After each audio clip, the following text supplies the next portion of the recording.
Welcome to this week's episode of Built by Liquidation. On this episode, we're going to keep it super simple and we're going to answer questions from comments from all of our social media platforms in one episode. So, Taylor is behind the camera and she's going to ask the questions or read the comments that have the questions. So, we'll jump right in and get started. All right, what was one of your first liquidation purchases? One of my first major liquidation purchases were magic bullets. So we were buying pallets and pallets, if you remember, of like the original NutriBullet. They were magic bullets, red and black box, and we were buying them at an auction house up in Atlanta. These were the Costco version, though. So if you know Costco gets a different version of everything, and so you couldn't buy this. You could buy a magic bullet at Walmart, but you couldn't buy a magic bullet this set. I think it was just a 60-piece set, if I remember right, and none of the other retailers sold those. Anyway, pallets and pallets of just straight magic bullets, and we were putting them on eBay, and I mean, we were shipping them so fast from our basement apartment that FedEx had to start sending in a bigger truck to pick up the orders. But our version of like testing and checking at the time was open the box, look and see if there's plastic on top, great, and then shipped it right back out. We knew they were returns. We just assumed that plastic, if there's plastic on top, nobody puts it back in the box with plastic on top. They do. We found out after we'd shipped out about like 60 of them. We started getting some complaints and some shipped back. The most egregious one had salsa stuck in it from like, I mean, who knows how long. That original customer bought it, takes it back to Costco. Costco liquidates it, and then we buy it, months old salsa. So that was one of my most memorable first bigger liquidation deals that we've done, and it haunts me to this day. No, we still made a bunch of money, still had a good time, but like we learned a very valuable lesson very quickly. Do you remember how much you spent? I I want to say we were selling them for $59.99. I think Walmart was like at $39.99 for the original, and ours was Costco. So I want to say $59.99. Free shipping. Shipping was like probably $12 at the time. Um, and I don't remember how much we paid. Probably $10 a box, if I had to guess. All right, if you had to start your business all over and you only had $500, what would you buy? If I had to start this whole deal over again with $500, I still maintain that I think curb alerts are like some of the best things you can do. There's people, especially in richer neighborhoods, don't come to my house because you won't find shit.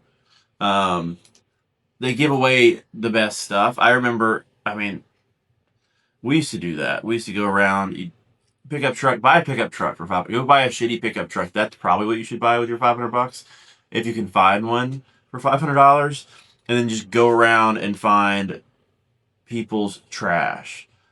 Furniture is super easy to clean up, put back on marketplace, resell. That's what I would do. $500 isn't a lot of money, and to risk $500 on a pallet, especially if it's your last 500, hold on to it and just go out, rent a U-Haul for that money. Like, go find some inventory for free. What is something you wish someone would have told you on day one of your liquidation business? I wish day one somebody had told me that like it's okay not to build like a massive liquidation business. About 5 years in, someone told me that. Someone said, "Are you making money? Are you happy with the amount of money you're making? If so, stay the size that you are." Now, the person that told me this had a NASCAR team from his liquidation. Like, he had the whole deal, the private, like the big tour buses, the private boat, like all of it. He had all the stuff. And so when someone like that is telling you like it's okay to be small, like you don't want to believe them because you want to be like them.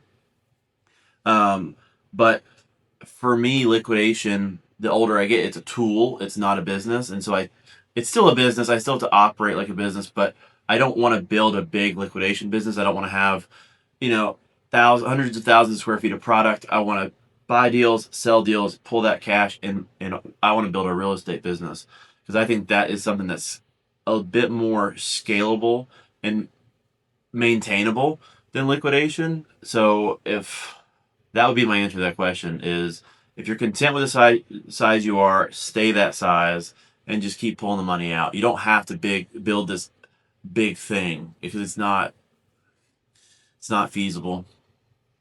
All right, in regards to buying inventory, how do you know if a pallet or liquidation load is worth buying? In regards to pallet, is that what you said? Yeah, pallets or truckloads or a liquidation case pack deal or really anything. Is there any like red flags, green flags? How do you know if it's worth buying? I mean, only Yeah. like every deal is different. I almost posted on Facebook today that some of the best deals that you can do is just leave the deal on the table and not spend the money. But you only know your market. People come to me all the time. What pallet should I buy? When we sold pallets, that was like the biggest question. We had 1,000 pallets on the floor. Which one should I buy? That's an open-ended question. Like, do you have space? Where are you selling out of? If you're selling out of your apartment, I can't suggest that you sell furniture. If you have a discount retail store, I'll suggest something different than if you're an e-commerce seller. So uh, only you know if a deal's a good buy. Do your research, know your market, know where you're going to sell the product. But as far as like what to look for, every deal is so vastly different that I don't think there's a single answer to that question. Is manifested inventory always better? I don't think so. Manifest inventory has its perks. Should know what you're getting. We've talked about MSRP before. We've talked about how the manifest can be inflated. We've talked about how you don't know every answer based on the manifest. We don't know dating a lot of times on manifested goods. We don't know sale prices sometimes on manifested goods. So I wouldn't say always manifested is better.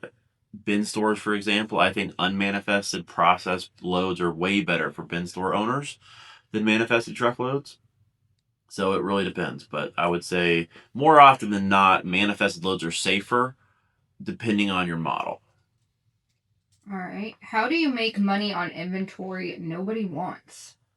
How do you make money on inventory nobody wants? So that's what we do, right? Liquidation is an industry built around product that somebody didn't want, whether that was a return, a retailer no longer wanted, or a brand that is going under. This industry is product that nobody wants. But you get stuck with something, and let's rephrase the question to be like, my customers don't want this product. What do I do with it? So if you're a retail store, my number one suggestion for any kind of retail store or anybody trying to sell liquidation to end consumers is you need some kind of wholesale clientele because you're going to get stuck with a deal at some point that you need to move for your cost or less. And so you need to find local people in your area that want to buy in bulk, that are willing to buy your slow movers in bulk or stuff that you just buy too much of. Another way to move unwanted inventory or slow moving inventory is to bundle it with something that's really popular. So we'll do that sometimes where if I get a deal in, say, of Legos and I have a really slow moving deal, I don't know, of wooden canes, I might say, hey, I'll sell you these Legos, but I need you to take my canes at cost. And then that gets it out of my way. So there's always a way to get rid of slow moving product. All right. Where would you suggest beginners sell first? I always suggest the flea market. Um, Flea markets are just a unique crowd of people. You're going to learn very quickly how to set up your booth, which would translate to your store if you ever open one. How to set it up to where the best stuff is it in the front. Do you make them walk to the back? Do you put it on the side? It really increases your people skills. If you're an introvert like I was when I first started and still kind of am, it forces you to like get out of your comfort zone. Teaches you how to wheel and deal. It teaches you if you overprice something. I don't know why, but flea market people are not shy about telling you your prices are too high, and sometimes they're not. They're just cheap people. Um, but you will very quickly learn how to price certain categories. So I think flea markets overall give you the biggest, like most, it helps you become a more well rounded seller. And everybody needs to experience a flea market at least once in their life. Spend a month, go outside. If you have an option to do an indoor or outdoor booth, always do the outdoor one. The indoor ones suck. The deals are outside. How do you know what to price your liquidation items at? Cool. So liquidation items typically are priced based off an MSRP. We just talked about that. It comes down to two things. Is it a well-known retail brand or is it not? If it's a well-known retail brand, it's all category dependent. So you have categories like tools. Most people today are selling tools between 70 and 80% of retail. And it's really important of versus off, by the way. Off retail means you're taking a percentage off retail. So 10% off would be 90% of. It's an important distinction. And retail, if I'm gonna advertise something to a consumer, I'm gonna tell them it's 30% off retail. If I'm advertising something to a wholesaler, I'm gonna say it's 20% of retail. Consumers just like they're used to seeing a percentage off. That's just a tidbit you can take with you. Um, all based, it's category dependent and it's brand name dependent. So if I have a pair of AirPods, Apple AirPods, I'm gonna get 90% of retail for these because Apple's a well-known brand. AirPods very rarely go on sale unless the new model's coming out. However, if I have, PairPods that are just Chinese knockoffs, you don't really get to, there's no MSRP on those. You have to figure out what your market's willing to pay. Will they pay $10 for PairPods? Will they pay 5?